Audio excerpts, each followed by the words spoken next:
This is my first YouTube video. I'm just making it as a settings video.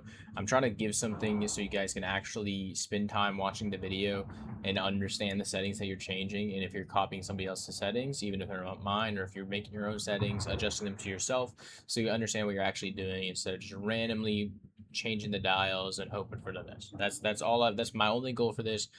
I think it's the best post that I can have as a first post because so many people have asked for it. Just to start out, I play on 1.6 sensitivity right here, 1.6 and 180s, no multiplier for that one.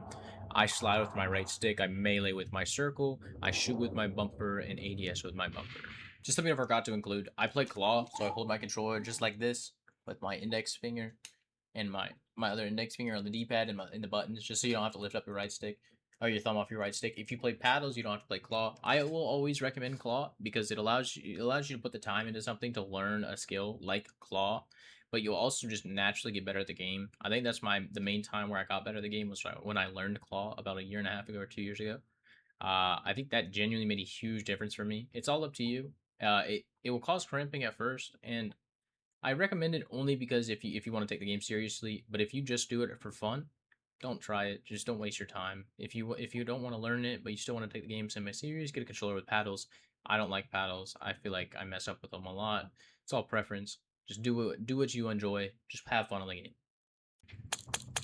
That's the only stuff that matters to me. I have my D-pad switched around. That's just because my old controller was messed up. Don't worry about that. Controller vibration should always be off. It kind of just makes your hand shake a little bit extra than you actually need to. There's no reason to add inconsistency to your play. There's just absolutely no reason to add that the little wiggle room of having the vibration shake your hands. There's no reason for it. Left stick minimum is 0, so you can get to that attack sprint faster. No reason. Stick drift on left stick doesn't matter at all. Left stick max is for that attack sprint to engage faster, so you begin sprinting, because you have to take a couple steps before you start attack sprinting, right? Or you start sprinting in general. This lets you get there a little bit faster. It allows your movement to begin quicker. Right stick minimum is 0. This should just be whatever it takes for you to have a 0 stick drift. I'm on a TMR controller, so I can adjust mine with just resetting and recalibrating my controller, my joysticks. The dead zones don't matter too much for me because I mouse click buttons, but for you, just do it until you don't actually press the trigger and shoot your gun or throw your lethal attack. That's all that matters for these settings. Right here, like I said, just 180s, no multiplier above that. I think it's important to be consistent. Everything is about consistency on video games, literally everything. That's what sets you apart is consistency, playing the game, spending time, shooting bots, shooting these dummies, playing the game, just in general, consistency will make you better. Consistency in your settings will make you better. Stick with it. Right here, instant. This isn't too important if you don't have a multiplier, but if you do use a multiplier, absolutely use instant. It's all preference at the end of the day, so just change them to however you prefer. Aim response curve type, use dynamic, don't touch anything else. It allows you to play on low sense and act like you're stable to flick around, like move quickly, fast enough, so you don't have to be pre-aiming every single window and doorway, so you can still turn to them and shoot them. 180s select cove, sorry, 180s curve slope. I had mine down for a little bit, but I think it was mostly just my controller is a little sensitive. To turn this down, if you're like flicking, if you're aiming, if you're tracking something, and then all of a sudden you just flick off. Here, I'm literally in game. I can show you what I'm talking about. Let me put this. Like, let's say if you're tracking somebody, and all of a sudden your thumb for some reason just flicks off. You know, just flicks off. Just you're shooting, and then all of a sudden, you know, just turn that down a little bit. It'll help with that flicking, like the random flicking, like a tick in your thumb almost, you know. That's my preference. Aim or the custom sensitivity for zoom isn't very important. I wouldn't mess with it too much. It adds inconsistency, like I said. Attack sprint assist obviously lets you attack sprint without spamming your left stick down. Makes your controller last longer. Helps out a bunch. Controller delay or sprint assist delay should be 0. Mine's at 2, just because there used to be a bug where you wouldn't attack sprint unless you had a little bit more than 0. So I just set it at 2 and I've left it there. It doesn't make much of a difference. I use hybrid. It means that while you're holding your left stick and press your crouch button or slide button, that you will dive instead of the crouch or the slide. If you can't get used to that, I highly recommend it because there's a lot of movement you can do with dives, like parachuting or diving onto an object falling off, and you keep your sprint momentum. It helps a little bit, unexpected plays, but it's not that important. It's not like game breaking if you can't get used to it. It takes a little bit, but it's absolutely worth it in my opinion. If you can't, just use slide only. It gets rid of the delay because there's a little bit of delay on the other ones trying to figure out whether you're going to hold the button down or you're just going to tap it because the game doesn't want to give you the wrong input if you're just trying to slide when it thinks you could also possibly dive. I use partial airborne mantle just because it helps with windows, getting through windows, getting up places. Sometimes mantling is really wonky. The mantling is dog shit in this game. It's just how it's going to be. It's how it's been in Warzone 1. You mantle backwards just for no reason at all. It doesn't make sense. It's okay, though. It's going to happen. Sprint restore, it keeps your momentum, allows you to sprint. Same with slide maintain, just momentum. These things don't matter too much. Everything has those off already. These settings here aren't too important. The underwater one kind of helps, makes you swim a little bit, like literally like more free, like it says, just more fluid. It makes it less feel like you're not as fat. Single tap sprint is nice if you don't have auto tag sprint, but also you're not auto tag sprint. Grounded mantle. This is for the windows. So you mantle up on stuff where you can like actually just run through windows. The wall jumping on this game kind of like ruined vehicle behaviors. I've never opened this setting before. Don't pay attention to it. I think the main setting in here that's really important is this ADS, or no, sorry, it's dedicated melee. When you press your melee button, it's just going to pull your melee weapon out immediately, so you can get that 30% movement speed boost or infinite attack sprint immediately, so you can reposition faster. You'll just be significantly faster. You don't have to hold it down, and if you don't play claw, or if you don't play something where your thumb does have to leave your right stick, you don't have to take it off the right stick for as long. It's just significantly better than the other way, the hold melee, like I had it at first. Predators interact, that's the one where you can tap to reload when you're not looking at something, but also tap to pick something up. Well, very, very nice, very important. Sprint cancel reload, that is a terrible setting, especially with omni movement. If you just like shoulder something, throw a shoulder while reloading, you're just gonna cancel your reload. It's terrible, terrible, terrible. Make sure that's off. Akimbo behavior, kind of nice if you're using the akimbo gun. Doesn't really happen that much though. Just so you shoot one trigger, it shoots. Onto the graphics settings. I play on 120 hertz monitor. I play on 1440p as well.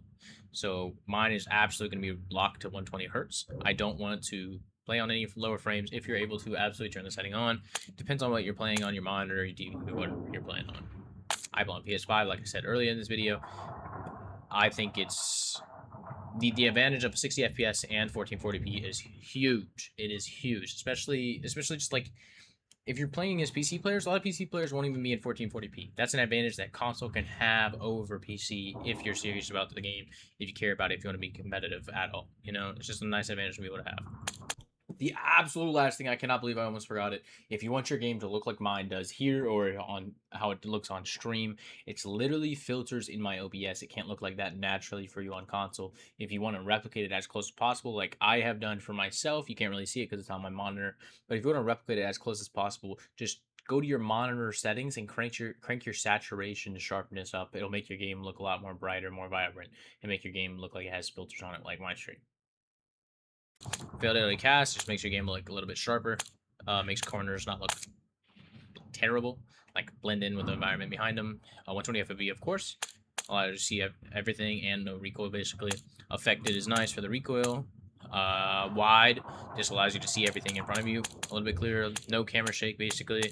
And inverted flashbang is my preference. It makes your screen black, so you don't have to deal with the white bright screen. Especially late at night, it's kind of nice. Master game volume, I turn that down at 80, just how I have my audio settings set up for stream and everything. It's how I prefer it. Gameplay music volume should be off. You don't need to listen to the gameplay music while you're playing a game. The only thing that matters is your gunshots, the footsteps, and the enemy footsteps. That's all that matters at all. Nothing else matters. Nothing else matters in the audio space. So effects should be the only one on, in my opinion. Dialogue could be on. Just turn it down. Turn it down from 100, maybe 20. I prefer no dialogue just because normally I'm able to I'm able to like hear things a little bit clearer. I don't want any excuse for me not to hear the footsteps. With dialogue, the voice might overlap with the footsteps audio, and you'll get shit on or something. You know, kind of frustrating. It's all preference. I would turn it on to 20 to be honest. If you're like a casual player, just because it helps with PAs, precision airstrikes, clusters, you know, napalms. It will tell you, read it out to you. So you don't have to, you don't have to be watching your screen as attentively. Headphone mode on, enhanced audio headphone mode. It actually changes a lot, way more than I thought. I haven't really played with it. I just turned it on and left it alone for like the last couple years that it's been in the game. Very nice actually. Just turn it on, leave it on. I use Sucker Punch as well. Same thing. I put it on and I have never I've never changed it at all or messed with any others. I might start messing with that and just ask me if I'm still using it if you care. I'll let you guys know. I'm gonna test them. I haven't really put much time into it. Just all preference, like I said many times. Just figure out which one works for you. Allows you to hear the footsteps the best. Here's all the rest of my settings. Reduce tendonitis is nice, so you don't hear the flashbang ring in your ears. I think these don't really matter. Interface. These are the 3 settings that allow stuff in your top left corner. Allows your latency, your packet loss, your clock. I like the clock just because I know what time it is. It's kind of preference, kind of a silly thing to like genuinely enjoy, but it's there. I like it. Pack loss and latency is very nice. You'll see my stream. I'll be on like 3 ping or 4 ping. That's how you see it. Is if you turn server latency on. Readability. The only thing that matters in here is color customization. These are my color customization. If you want to copy mine, makes your game look a little bit brighter. If you do not have the later graphic settings I'm going to talk about, and to be able to make your game look a little bit better, this will help. It's not a ton, not crazy, but a little bit. Safe area is, I think, is the most important one here. Just crank this all the way in as tight as it goes. It changes where your HUD is, like your mini-map, your kills, your armor, your reload, your ammo, all that stuff. It just moves it in so you don't have to move your head or like turn your head entirely, move your eyes across your screen to be able to see, you know. It just helps a little bit. Attack sprint, stamina bar, I don't like it. They used to be in the middle of the screen, but I think they made it a little bit better. It's all preference. At the end of the day, I'm running around with my knife the most. It doesn't matter too much.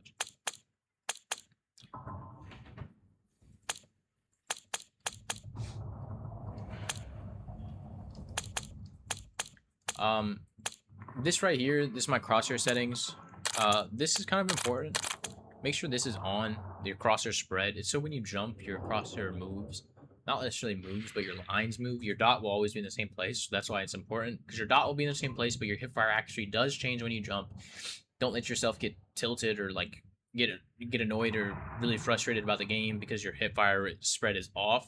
And it looks like you should be hitting with all your hipfire shots, but you're not. But like really your aim is ass, you know, because you're jumping but the setting is off. It makes it realistic instead of whatever the hell the setting changes to. I don't know a better way to change it. If you have bad eyesight, just turn this bigger, make your dot bigger. Or if you just want to practice your centering, just turn the dot or make the dot bigger. I'm sure it will help. I've never really had the problem just because it's always been a focus of mine is centering. Just make your dot a little bit bigger so you can actually like have a reminder to have good centering, I guess. I don't know. I like the purple. It's just my favorite color. My shirt is blue in the camera, but it is purple. I really like the color. Fun fact. I think that's it though. I think that's all that matters here. I don't want to show my network settings because I think that docks me or shows my IP or something, but whatever. Also, the other thing, if you're on PS5, it's the most important thing in general. Turn the setting on. Go to your settings, go to sound, go to volume, go to audio focus, turn audio focus on, boost quiet sounds, and change the adjustment level to strong. It literally makes all the quiet sounds louder. Certain sounds like the boxes will be way louder, and it's kind of frustrating to have boxes that are really loud, but that's something you can change. You can literally just open the box and you'll hear footsteps instead. Footsteps are really quiet in the game, so having that boost the quiet sounds simply just makes it way better. It's like an audio tune kind of sorta, but not that strong. You know, it's not as strong as an audio tune on PC, but it's as close as you can get on PS5 or a console in general. I think that's the one like huge difference between Xbox and PS5 is that right there. It's absolutely massive. And then just the other thing, to get your aim good, to find your sensitivity that works for you, just sit in the firing range right here. Spend like 5-10 minutes doing it if you want to have better aim. Just a few minutes. It doesn't take too long. Just shoot these bots. If you notice that you're overcorrecting your aim, I haven't really shot my gun today, so it's not great. But if you notice that you're overcorrecting, like if your controller recoil, you're looking at the ground, turn your sensitivity down a little bit, you know? If you're not able to control recoil at all, see, like right there, I overcorrected. But sometimes it's just you not being like locked in or paying attention too much. So just be wary of that. Most of the time you can't tell when it's just genuinely you or it's your brain not functioning with your hands and the sensitivity. I feel like it's pretty clear, you know? To shoot these bots, notice if you're over aiming, if you're flicking between bots, even if you're going slow, right? You don't have to go fast, like I like flicking between them like this, right? You don't have to do that, but just go slowly. If you notice that you're aiming over here, turn it down a little bit. If you notice that when you're trying to shoot this bot, you start shooting here, turn your sensitivity up a little bit. Just figure out what works for you. But yeah, I think it's gonna like. I think that's going to call it for my first video. It's a settings video. Very boring, I guess. Just listen to me yap. A lot of people asked for it, and I just wanted to break them down. If you have any questions, leave them below. I can answer them. Ask me on stream, live, every single day at 8 p.m. Eastern Time. I do want to do my best. I want to support y'all the way you guys support me. And you have questions, just ask, whether on stream or in the comments. I really appreciate you guys. Thank you. Have a fantastic day.